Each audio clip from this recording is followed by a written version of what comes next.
Don't think of your problems too much.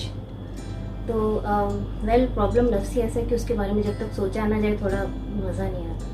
लेकिन I think well वाकई हमें अपने प्रॉब्लम्स के बारे में इतना ज़्यादा नहीं सोचना चाहिए। अब कुछ लोग होते हैं कि जो प्रॉब्लम्स को लेके बहुत ज़्यादा सीरियस होते हैं अब मैं आपको कुछ ऐसे एग्जांपल दूंगी, आप लोग भी मुस्कुराओगे इस बात पे। हमारे कुछ ऐसी ख़वातीन और ऐसे मर्द हज़रात होते हैं कि जिनसे अगर पूछा जाए, अगर आपको थोड़ी बहुत परेशानी आप उनके पास जाते हो और आप उनसे कहते हो कि जनाब मैं परेशान हूँ, मुझे ये परेशानी है। अब आप यकीन नहीं करोगे, आगे से वो आपको अपनी 50 परेशानियाँ बताएं। आपको परेशानी, मेरी परेशानी तो आपको तो पता ही मेरे साथ क्या हुआ। जनाब मेरे पेट में दर्द है, पेट में, मुझे तो पेट का कैंसर हुआ था। हमें समझ नहीं आती कि हम परेशानियों को इतना प्राउडली बताते हैं। हम लोग इतने इनसिक्योर हो चुके हैं कि हम, और शायद परेशानियों के खौफ में इतने घिर गए कि हमें समझ ही नहीं आती। तो हमें अपने प्रॉब्लम्स के बारे में इतना नहीं सोचना चाहिए। प्रॉब्लम्स की भी टाइप्स होती हैं, राइट। कुछ प्रॉब्लम्स होते हैं जो हम सॉल्व कर सकते हैं, कुछ प्रॉब्लम्स होते हैं जो हम सॉल्व ही नहीं कर सकते। तो सब ऊपर वाले की तरफ से। कोई हमारा प्यारा हमारी दुनिया से चला गया, हमने उस पर ये सोचना है कि हम अपने आप को संभालेंगे कैसे, हम उसको वापस नहीं ला सकते। हमारी सेहत में कुछ प्रॉब्लम आ गया है, हम उस पर वर्क कर सकते हैं। हमारे मेंटली कुछ इश्यूज हैं, हम उस पर वर्क कर सकते हैं, हम मेडिसिन ले सकते हैं। अब ये जो जितने भी एंटी डिप्रेशन मेडिसिन हैं वो किस लिए हैं? वो इसलिए हैं कि वो सडनली आपको एकदम से रिलैक्स करती हैं और आप लोगों को लगता है कि आप एकदम से ठीक हो गए, बट एक्चुअली वो भी उसके सिम्टम्स पे करती हैं वर्क, वो एक्चुअल उस पर नहीं करती। उसको भी एक्चुअल प्रॉब्लम के लिए भी, एक्चुअल बीमारी सिकनेस के लिए भी आपको ही इस पर वर्क करना पड़ता है। तो मेरा ख्याल है कि प्रॉब्लम जितना हो हमें उसके मुताबिक उतना ही सोचना चाहिए और सबसे पहले ये कोशिश करनी चाहिए कि अभी हम उसमें से सोल्यूशन क्या निकालें, क्या इसका कुछ सिरा नज़र आता है या नहीं। अगर नहीं नज़र आता तो आई थिंक लीव इट। अब आप अगर आप 6 महीने या साल एक लड़की के लिए रो रहे हो जिससे आपका ब्रेकअप हो गया, तो आई थिंक ये आपकी वीकनेस है, आपको इस पर काम करना पड़ेगा। अगर आपकी जॉब चली गई है तो इट्स ओके। अगर आपको इतनी अच्छी जॉब मिल सकती है कि, तो क्या उससे अच्छी जॉब कि आप दोबारा एलिजिबल नहीं है, दोबारा भी मिल सकती है। तो दूसरी जो चीज़ ये थी कि हमें अपने प्रॉब्लम्स के बारे में नहीं सोचना चाहिए, उतना सोचना चाहिए जितने प्रॉब्लम्स हो। तो अब एक्चुअल इसका जो मैंने अपनी ज़िंदगी में एक्सपीरियंस लिया है स्ट्रेस का, कि हम एक्चुअली से कैसे दूर हो सकते हैं, वो मैं आपको लास्ट में बताऊंगी। अभी मैं आपको थोड़ा सा इसका हल करने की बारे में बताऊंगी कि हम इसको थोड़ी देर के लिए दबा कैसे सकते हैं, थोड़ी देर के लिए इसको कंट्रोल कैसे कर सकते हैं। तो बातें हम तीसरे पॉइंट जी, थर्ड पॉइंट है forget the past. Ishfaq Ahmed Sahab फिर याद आ गए। बाबा जी कहा करते थे कि हम लोगों को अपने पास्ट में रहने का इतना शौक है कि हम पास्ट की किताब को भी फाड़ के नहीं फेंकते। कुछ लोगों की आदत होती है कि वो अपने माजी को रोने ही रोते हैं। कैसी हैं आप? बस बेटा क्या बताऊँ, तो पता मेरे साथ क्या हुआ था। अच्छा नहीं, अब आप कैसे हैं? आपका क्या है? तुम्हें पता मेरे साथ हुआ क्या था? अब समझ नहीं आती कि आप उनसे क्वेश्चन क्या करें कि आप हैं कैसे? आप तो आप हैं ना, आप अब कैसे? जब हम किसी से पूछते हैं ना आप कैसे हैं, इसका मतलब है कि आप अब कैसे हैं। तो पास्ट में हम जितना रहेंगे, पास्ट हमें कुछ मिलने वाला नहीं। तो आई थिंक हमें चाहिए कि जो हुआ, जितने भी प्रॉब्लम्स आए उनको छोड़ दो ना, उनके बारे में मत सोचो, अच्छी चीज़ें सोचो। आपके पास में बहुत कुछ अच्छा हुआ है, जितना बुरा हुआ यकीन करें वो सब बहुत ज़्यादा अच्छा है, क्योंकि उतने बुरे में से आपने बहुत कुछ सीखा है।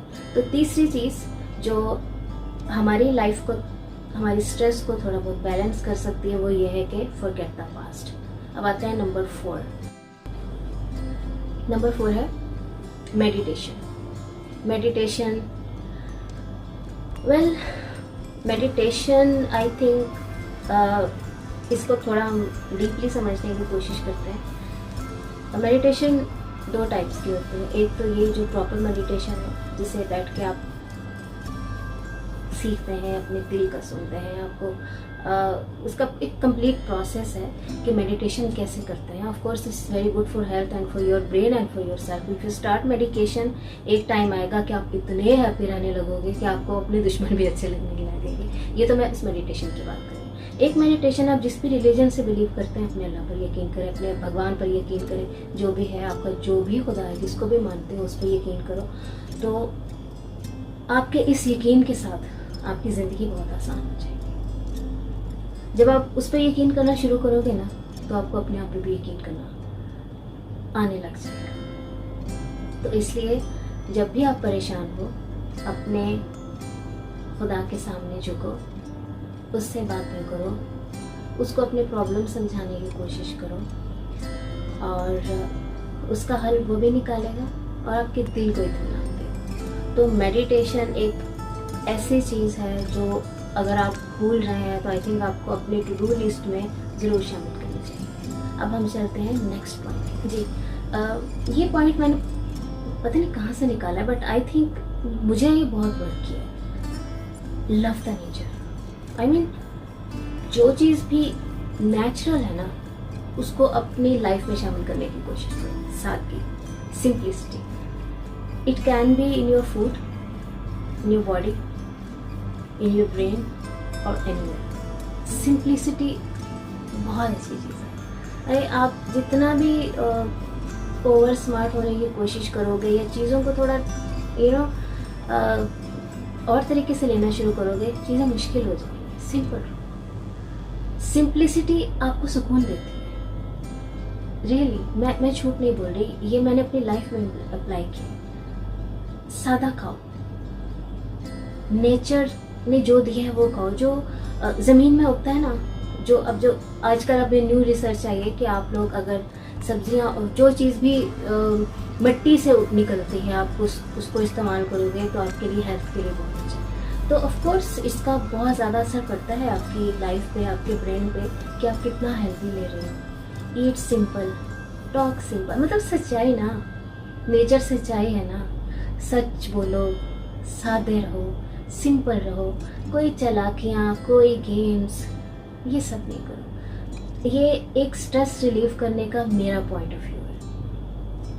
सब लोग जाने कि ये बंदा है, ये तो बहुत अच्छा इंसान है, तो बहुत सादा इंसान है, बहुत सिंपल इंसान है. तो जितना नेचर के करीब रहोगे, जितना सिंपलिसिटी के करीब रहोगे, अपनी लाइफ को उतना पुरसुकून रखोगे. तो और उसके बाद वर्कआउट, एक्सरसाइज.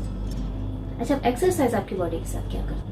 आप यकीन करें या ना करें कि जब आप कोई भी वर्कआउट करते हैं, कार्डियो करते हैं, कुछ भी करते हैं, it's work like a pain killer. Believe me और नॉट. अगर आप कोई भी फिजिकल एक्टिविटी करते हैं और वो उस हद तक करते हैं कि आप थक गए हैं, यू आर कम्प्लीटली वेट, पसीना आ चुका है अच्छी तरह बॉडी में, और instantly you will feel so relax. Instantly you will feel so relax. तो अपनी लाइफ में कोई ना कोई फिजिकल एक्टिविटी ज़रूर ऐड करें. कुछ भी हो सकती है, साइकिलिंग हो सकती है, वॉक हो सकती है. और अगर, मैं तो आपको यही कहूँगी, जितना हार्ड कर सकते हैं एक्सरसाइज उतना करें. जितना भी आप अपने आप को स्ट्रेस में डालेंगे, आपकी उतनी स्ट्रेस रिलीफ होगी. और this is one of my personal experience. मैं हमेशा कोशिश करती हूँ कि अगर मैं कुछ ना भी करूँ, अगर मेरे पास जगह भी नहीं है ना, इतनी सी भी जगह है, मैं वहीं पर भी एक्सरसाइज कर सकती हूँ. मुझे बस अपनी बॉडी को थोड़ा रिलैक्स करना है, थोड़ा पहले टाइट करना है, फिर उसके बाद रिलैक्स करना है. और इससे ये होगा कि एक तो आपके प्रॉब्लम्स नहीं जाएंगे. मैं बताती हूँ, आपके प्रॉब्लम्स नहीं जाएंगे, लेकिन इतना ही है कि आप अपने आप को उस लम्हे कंफर्टेबल कर सकते हो. आप अपने आप को उस लम्हे पर सुकून रख सकते हो. हमने ना ये छोटी छोटी चीज़ें काउंट करके ना अपने आप को स्ट्रेस फ्री करना है. आपको क्या लगता है कि कोई बहुत बड़ा मिरेकल होता है या कोई बहुत बड़ी चीज़ होती है और एकदम से फूम करके आपकी लाइफ में प्रॉब्लम्स ख़त्म नहीं होंगी. लाइफ में प्रॉब्लम कॉन्स्टेंटली चलती रहेंगी. अगर आप आज इस प्रॉब्लम से निकल आए हो, कल दूसरी प्रॉब्लम आएगी, तीसरी आएगी. प्रॉब्लम से नहीं जानेंगे, दैट्स फॉर श्योर. तो अब हमने क्या करना है कि हमने उन प्रॉब्लम्स को रोज़ के दिन में कुछ ना कुछ ऐसी चीज़ें ऐड करनी है जिससे हम अपने आप को रिलैक्स करते रहें. बिलीव मी, स्ट्रेस के लिए सबसे बड़ी चीज़ है प्रैक्टिस. आपको प्रैक्टिस करना है. आपको उस चीज़ों से निकलने के लिए प्रैक्टिस करने की ज़रूरत है। प्रैक्टिस के बगैर ये नहीं होगा। आप चाहे मेरी बातें सुन लें, चाहे दुनिया के 1000 लोगों की बातें सुन लें, आपको इंस्टेंटली बहुत अच्छी लगेगी, लेकिन करना है तो ही जाके उसकी, और बिलीव में उसकी आदत पड़ जाती है। आपको अपना लाइफस्टाइल चेंज करना पड़ता है, यहाँ से अपने आप को थोड़ा सा चेंज करना पड़ता है, और आपको उस चीज़ की आदत हो जाती है ज़िंदगी में। और फिर रोज़ की छोटी छोटी प्रॉब्लम्स हैं या बड़ी प्रॉब्लम्स हैं, वो हमें एक पॉइंट पे आकर उतनी बड़ी नहीं लगती, यू नो। एक पॉइंट पे आके हम उस प्रॉब्लम्स को, अपनी लाइफ को समझने लगते हैं। जब हम यहाँ पे जोर डालते हैं ना, ये थोड़ा सा हमारा दिमाग खुलता है, तो स्ट्रेस तो आई थिंक एक छोटी सी चीज़ रह जाती है, बहुत कुछ खुलता है। जितना अपने दिमाग को खोलोगे उतना खुलेगा, जितना दिमाग को सोचोगे उतना चीज़ें वो आपको ला कर देगा। तो इसलिए we have to think and we have to